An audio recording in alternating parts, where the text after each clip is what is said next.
Well, good afternoon. Family and I, we made it back from our trip. Made it back last night, actually. Today was a sort of an unpack the car day. Chill out a little bit. Screw your head back on right from 8 days of holidaying. But I'm out here now doing a little bit of a field check. So this is our farthest field away from the farm, basically. And it's a tougher quarter for sure to grow things on. Of course, right by the approach, it's never so good. The interesting thing, and I noticed, I was over at the neighbor's, I picked up my rollers. He re-grooved them for me, for my grain roller. Up on the hill where it's the worst, where it's always the worst, it's actually lodging. It's laying down. So over there you can see it's starting to lodge too. That always happens when you go by with your drill and then you come back. You're never exactly 50 feet out, especially, you do your outside round and you start on that side and you work your way back. By the time you get here, you have a bunch of overlapping that you're going to do.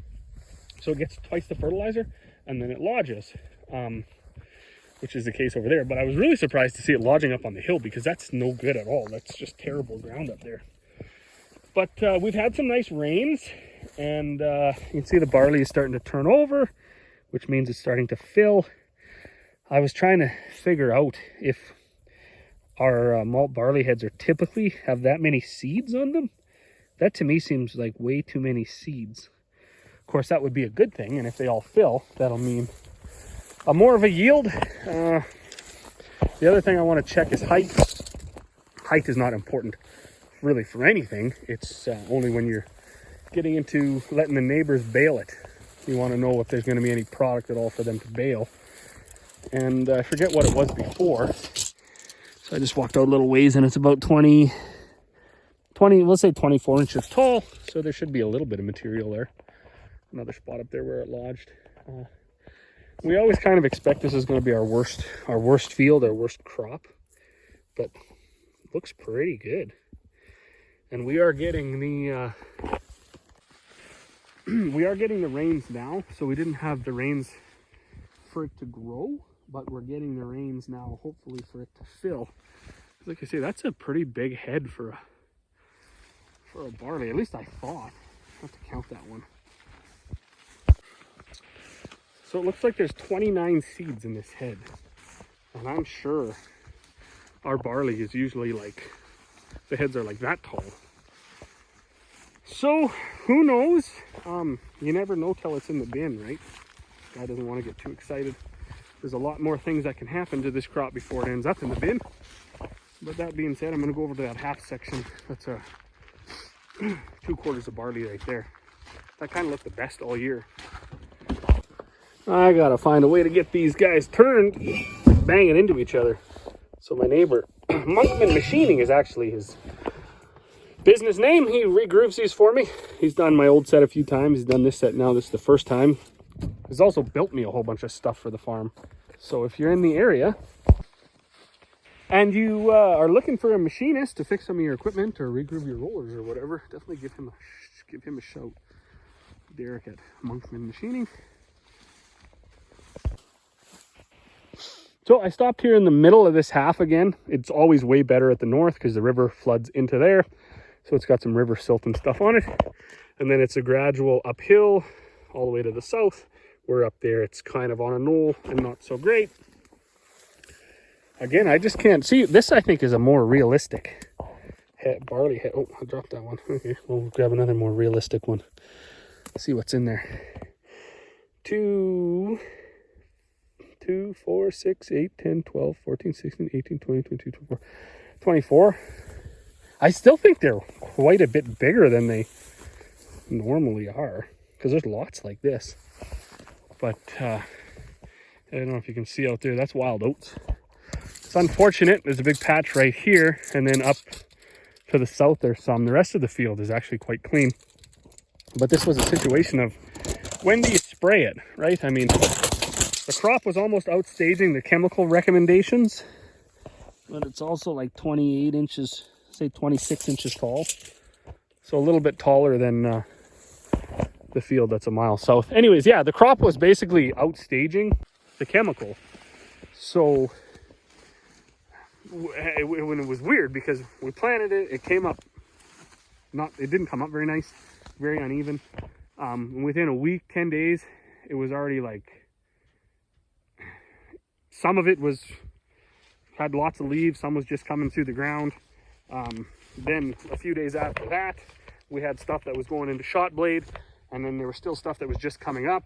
So we decided to spray it, and obviously at that point, we didn't get all the wild oats. So this was the first cereal field we sprayed, and then we waited another week, and then we sprayed the rest.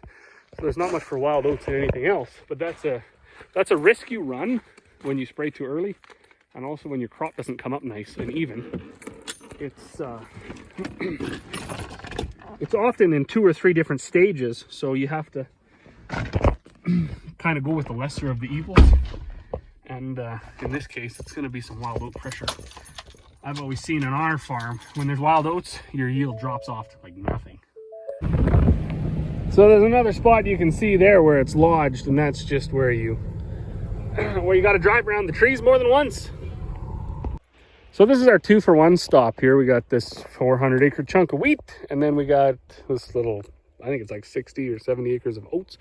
I'm really surprised at the beating that the oats took. So that was work, and I don't know. No, some of it was worked. I don't know. Some of it was worked. But it was the last cereals that we seeded. We only had a few quarters of peas to seed after that. I thought that was going to be like a really, really nice crop, and it just, it stayed short, and I don't know, not that great. The wheat, all year long, I've been complaining about our wheat. I still don't think it's anything to write home about, but it is going to be a crop, that's for sure. It got a few more inches taller as it started to head out. I don't know what it is now. We got there. So 29 to the top, but I don't know, say 24, 25 inches tall. There is not, you know, it'd be nice if all the heads looked like this. This one's still very green. Got lots of seeds in it. Unfortunately, most of them look like, well, I don't know, that's not too bad either. Lots of them look like this. So we definitely are expecting less of a yield. I don't understand ever what happens in spots like this, where like it obviously wasn't plugged, but it just didn't grow or whatever. So, but across the board, it looks fairly even, which is shocking again for how crappy it came up. But almost every single old guy that I talk to when it comes to farming, and I explained the situation that I had this year and the uneven emergence and so on and so forth, pretty much the general consensus was, don't worry about it, young guy, it'll even out. And I didn't believe them, but looking out over the field, they were right, it evened out. So while the yield isn't going to be there, like it's not going to be a bumper crop, we could tell that right off the start in the way it came up. At least it will be an even crop, because that was another fear that I had, even over the yield loss, was going to be trying to combine 2 or 3 crops at once, where you had barley that was, or sorry, wheat, well, barley, wheat, whatever, that was really dry and ready to go and the head was going to fall off. And then you had some that was still really green, because that's a nightmare when it comes to storage. And it is starting to rain here now. We're looking at 2 or 3 days of rain, which will really do wonders for the crop. And the crops are still wet. We got an inch while we were gone. So the oats look like they're about 30 inches tall, which is surprising because they look shorter than the wheat, but maybe they aren't. And I don't know, they're used to, like, we've had oats that were just full, like just totally full of seed all the way down. And that looks pretty light to me. So, of course, you can never know for sure until it's in the bin, but I expect kind of half an oat crop. And we can't bypass our infamous pea canola mix. I don't know if you can see down there, that's a bunch of elk. So they live along the river there, and they come out, obviously enjoy themselves some peas. There's what, 1, 2, 3, 4, 5 in there. I'm not sure if there's any boys or not, but the one looks fairly big. So this is our pea canola mix. We catch some flack every now and then for growing it like this. The whole idea with the canola in there is just to hold the peas up. Now, when you get into, oh, they all stood up. They can hear me. When you, oh, there's more than that. Okay, there's a few. When it comes to peas, there's like a lot of different varieties. There's greens, there's yellows, there's forage peas, feed peas, things like that. There are peas that are designed to stand up and be tall. The pea that we grow is not a high yielding pea, and it's not a very tall growing pea, and it doesn't have any like lodge resistance or anything. So harvest management can be a nightmare. If you're going to just grow a regular pea crop or a conventional pea crop, I guess, that's just going to have a tall stand and be lush and everything, I'm assuming putting canola with it would sound totally stupid, but it's it works for us. We only did this one field this year. The other 2 fields we did just straight peas. I just wanted to give that a go because whatever, we got that newer swather and new style lifters and all that stuff, so I wanted to see if harvest management was going to be the same issue it's been in the past. The canola pods are quite long, and the canola, for being seeded at less than a pound, I think it was 0.75 or 0.6 or something, I mean, I would say it's actually pretty good. When you get out there in spots where there is no canola, you see the peas are already starting to lay over a little bit, and they're not very tall. When you find a spot where the canola is all right, you can see the peas are hanging on to it, right? When they've grabbed around it. There's not, like, we're not expecting a 70 bushel canola crop here, right? We're looking, I mean, often if we get anything, that's good enough. I don't exactly know what that bare spot is out there. Obviously nothing grew there, but that's the year we had. The peas too are going to be what? They're starting to, some are starting to turn. 1, 2, there's about 5 peas in that pod. Guy likes to shoot for like 8, but it was dry too, so I mean 5, as long as they're a good size.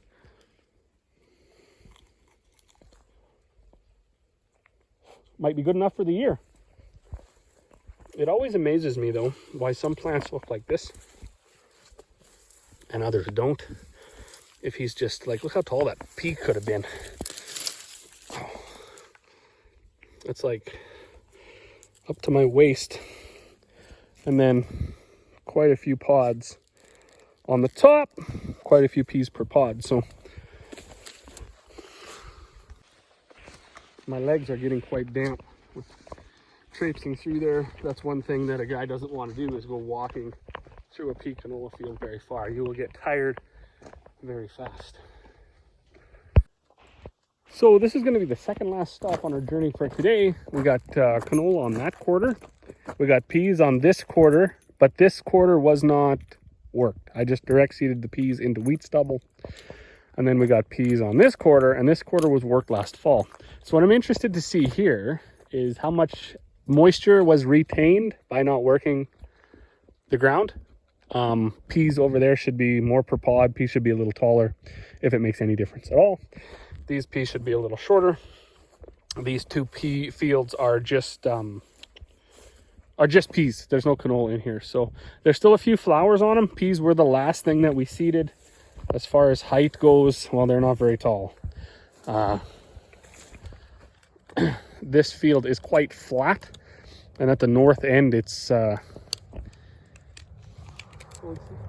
the best.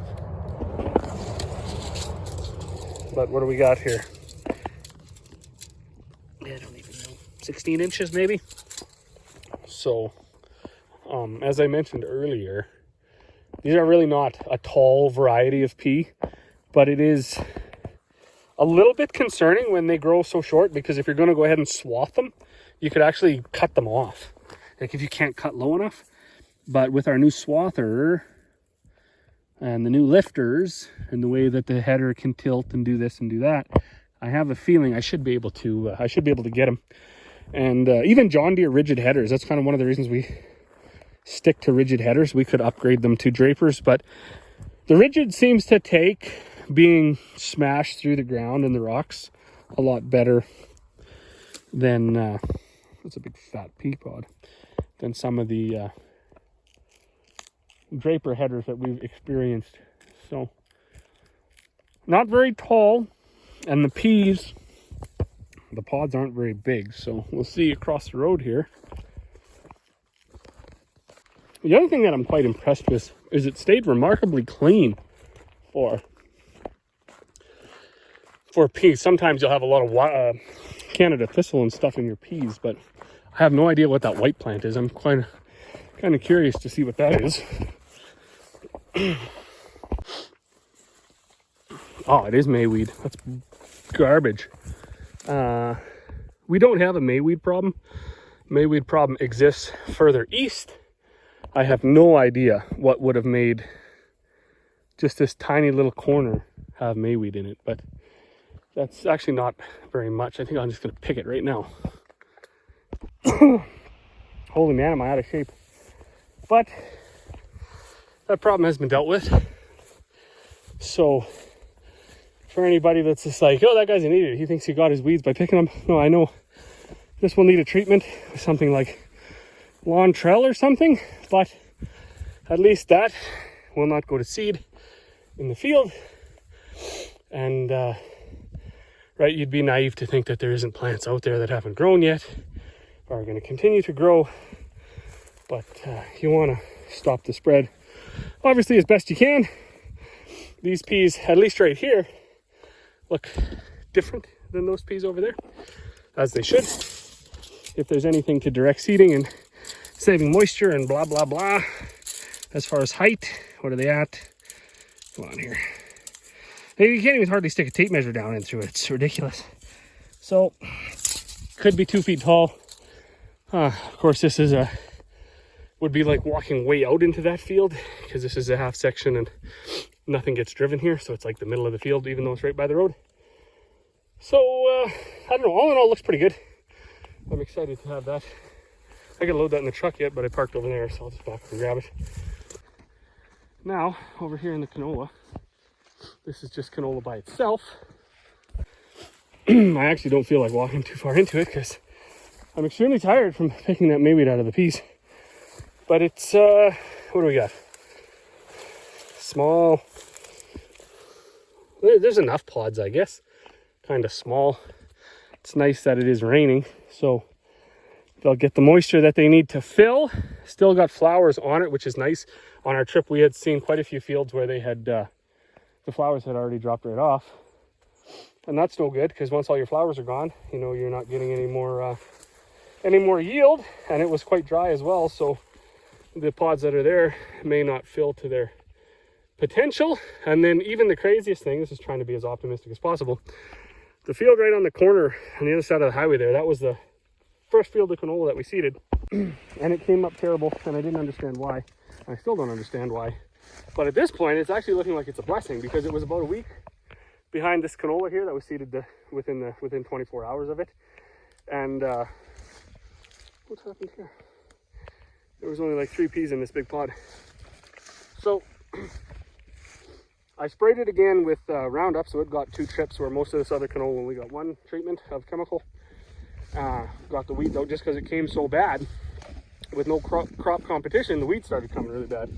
So I sprayed it, and then we went on our holiday, and now it's like all yellow, and the pods are big because it was flowering, you know, right around the time it got the rain, whereas this stuff was flowering when it was really, really hot.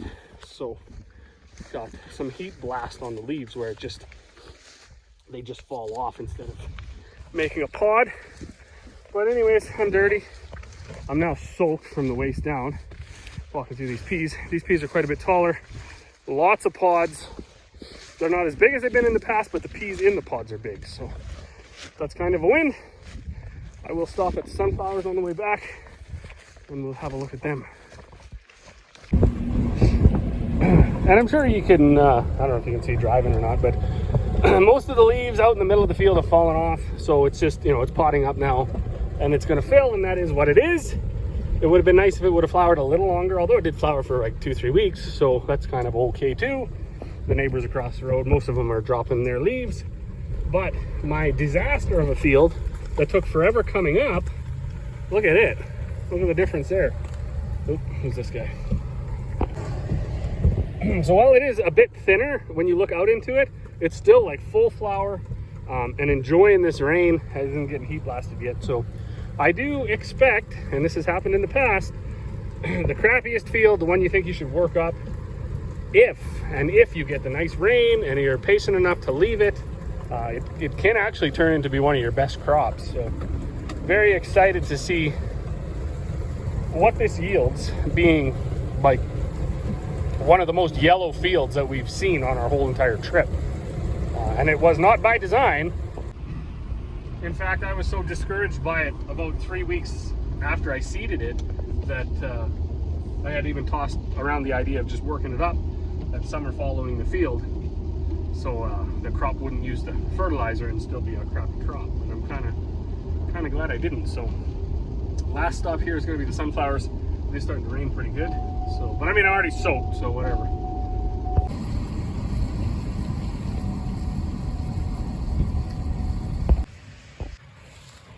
So we did screw the pooch a little bit here by not spraying it. We only sprayed it for wild oats, but I had worked it right black, and after we seeded it, nothing came for the longest time, and then the sunflowers all came up and there was still nothing coming, and the weeds didn't actually really come until the sunflowers were like 15 inches tall.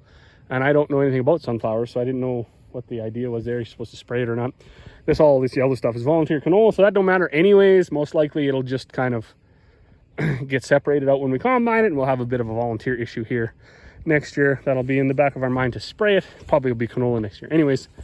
But it is looking pretty cool. In fact, when I was leaving to get my rollers, we had there was a lady and her kids stopped here running around in it taking pictures. So I'm glad we planted them again. I wish they grew a little taller and outgrew some of the weeds here, but down the field it's a little bit better. So, and still lots of them to open up, so bees will be happy.